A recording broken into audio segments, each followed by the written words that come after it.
Okay, so I'm just going to do a quick review of Oneamsleep, 1 a.m. I don't know.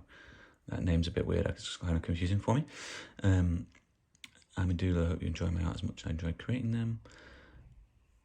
I think these are very nice, right? I think they're very pretty. I think they're very well made. I think the price is too high. I don't think you're going to sell them at that price. And I don't think your description is very exciting / interesting. Yeah, she's got Twitter and Instagram and all that. I like that you've got some of the process. That's really good.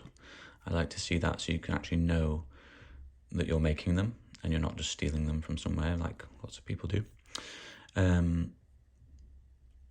So yeah, let me give you some advice on what I would do. So if you want $100 for one of these, then make them as a limited edition. You make them so you've got 5 copies of each, right? And reduce it to $15 or $20. And then I would probably change I would probably name these better rather than these just names. But I mean, that's up to you. It's up to, obviously, you're artistic. But I'd like to see them...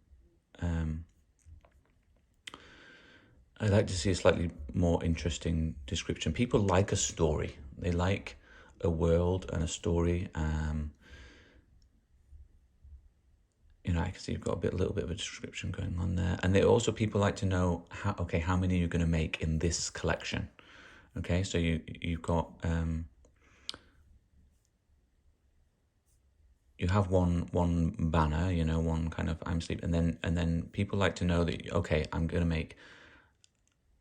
there's only going to ever be 100 or 1,000 of this collection, right? And if you do them in copies, you could say, you could do limited edition copies, 5 of each. So that 1,000 becomes 5,000, and you sell them as $20, and that's all there ever is, right? But people like to know there's a bit of a world. I mean, these are like,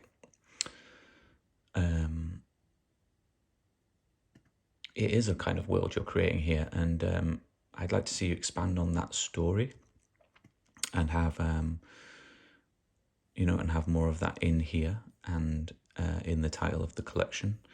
And then once you've got to that stage where you've got a bit more going on,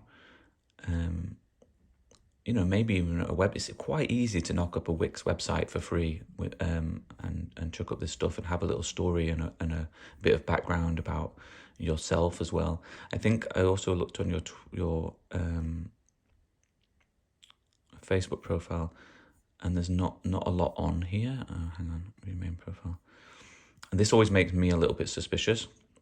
When I see there's nothing on someone's profile, I'm like, oh, this is someone just trying it on. I don't think that's probably not the case with you, but people will, if people like your stuff, they will look into you. They will look at who is this person? How do I know that they're really who they're saying they are?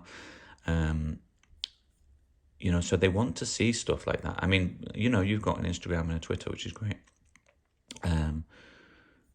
What else you got in here? And you've got 300 followers. Open to your Twitter, Instagram, and a Discord. Yes, you've only got 3 members in there. Okay. Yeah, and people do Discord just because everyone says you should do Discord if you've got a NFT account. But I don't think it really makes sense for people who aren't doing these big collections with a few people. For single artists like yourself, I think what would be really useful for you is to, like I say, maybe make these into copies of 5, reduce the price, then get into Twitter Spaces. You can ask me if you don't know what that is, but it's like, you go into groups where people are talking about NFTs and talk about your project, and talk about a storyline, talk about how many you're going to make in total, because then you can, you could always move on from this style to a slightly different, or just change the collection. Okay, now just do animals or whatever. People like that. They like to know that that it's not infinite and that they're going to have part of a limited collection. Anyway, that's my advice for now. You can reach out if you've got any questions.